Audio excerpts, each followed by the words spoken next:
It's funny, I never used to think about the fact about loving myself. I just wasn't that guy. The thing about loving myself actually came when I hit rock bottom. And I really hit bottom, and it was a desperate attempt to save myself. And in this desperate moment, I made this vow to myself. I vowed to love myself. And it was a longer vow, but it was about loving myself. Where that came from, I had no idea. I still don't. It was a pure primal vow. It came from like a deep place of literally I was trying to save myself. When I realized that, I don't know how to do that. And I got to figure out, because I made a commitment to myself, and a vow to yourself is a sacred act. Yep. You do that, you keep it, and life will change. And I had to figure out how to do it. It's an internal thing. It's a mindset. It's a belief. It's a rock solid belief where your thoughts and your feelings and your emotions rise from. If they rise from there, then your life rises from there. There is no perfection. That's very important to realize. It's not like, oh, now I've hit it. You're just doing the work. Every day, just doing the work. And it compounds. And before you know it, it's running on its own. And there's no failure either. If you're doing the work, you're succeeding. We're human beings, right? And fundamentally, like the mind, we're stuck with the human mind, this monkey brain that runs around on this untamed horse, right? The details differ, but I think the core is the same. And fundamentally, it's fear and love. You can't fight fear. Like fear, it's a concept that I've learned is that, light and darkness.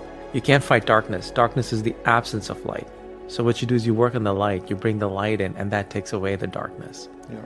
And so that's something I actually really learned on my own in trying to save myself, was if I worked on the light, it would take care of the rest. And that's love. Love is ultimately light. When you feel love, you feel light. There's a lightness inside, for lack of a better word. It's a fundamental truth. And then from there, where do you go? Honestly, I felt like at that time, I remember I was in my apartment, and I felt like a crazy man. I was just trying everything in my head, because I was like, okay, I can't do this from the outside because I feel miserable on the inside. So I was like, okay, I feel miserable on the inside. What's going to make that better? I'm just going to start telling myself this and see what happens there. So I just started repeating it to myself. I love myself. I love myself. And I just started doing it. And almost because I had nothing else to do, nothing else while I was trying to figure out. And I noticed it started to shift my thoughts. First of all, what it did was it stopped the other thoughts. Your mind focuses on one thing at a time. It's a horse. You guide it to where you want it to go. I noticed after a few days, something in me started to shift a bit. Like it was actually started to run on its own a little. And then I tricked it. I added feeling to it. Where I just and look, we can make ourselves feel anything we want. And that was the game changer.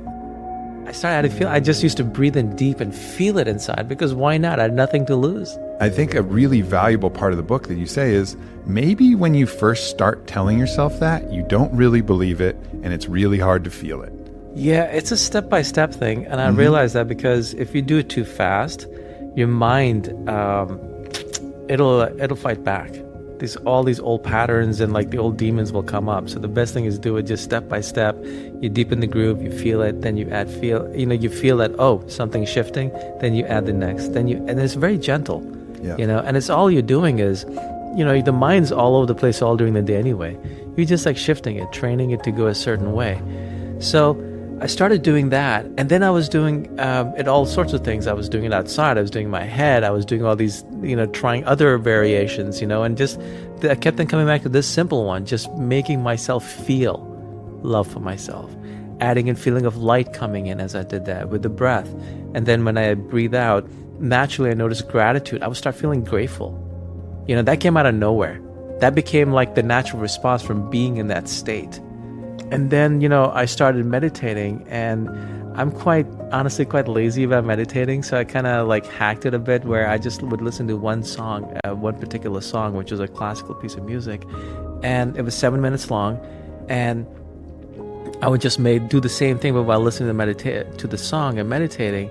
And I noticed that after maybe about a week or so, the moment I put the song on, my mind would go into that state. I was just anchoring the state of mind to that music. So I made that a practice, added that in. Then another thing was I was doing in front of the mirror, and I realized if I looked at my left eye and I did it loud, it was powerful.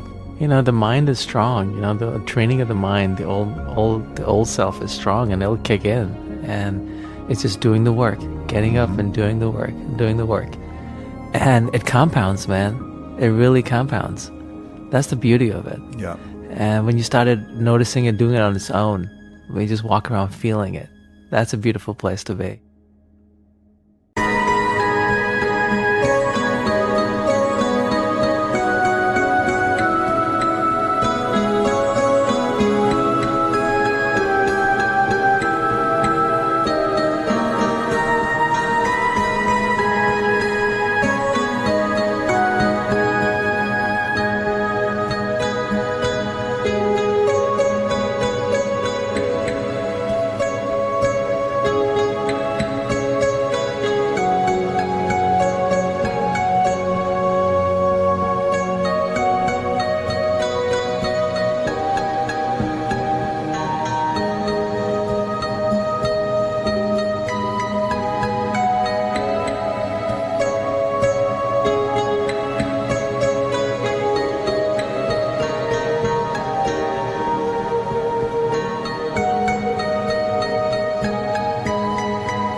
If you don't feel like you deserve to love yourself, you're going to have a hell of a time loving yourself. You can still do it, but forgiving yourself is really important.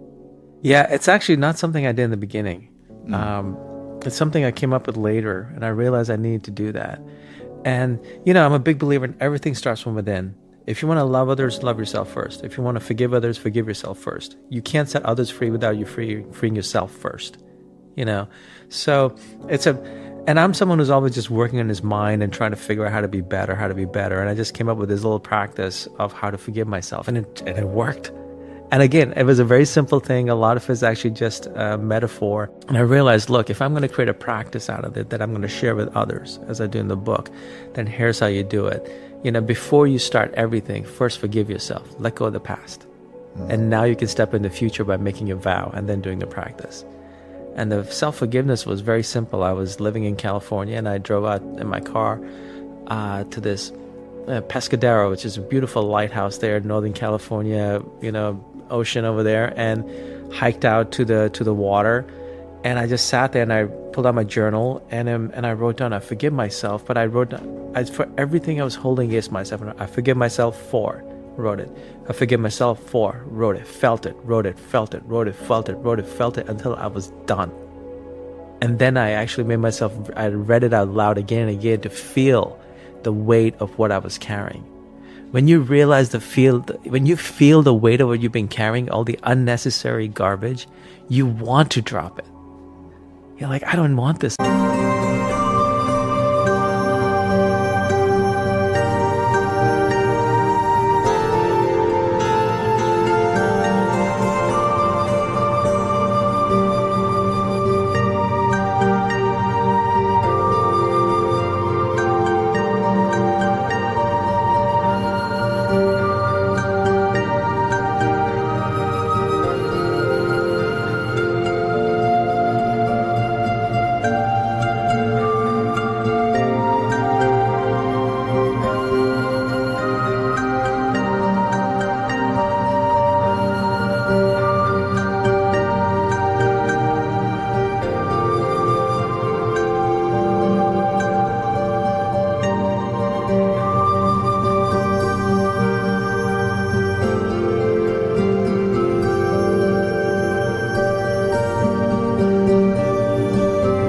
Anymore, right? And there's something about writing with a pen on paper. There's a power in there. There's a declaration there. So I did that again and again until I was ready to let go. Then I just hiked out to the ocean and then ball it up and just give it over. Give it over to bigger than me. Whatever's bigger than me, just take it.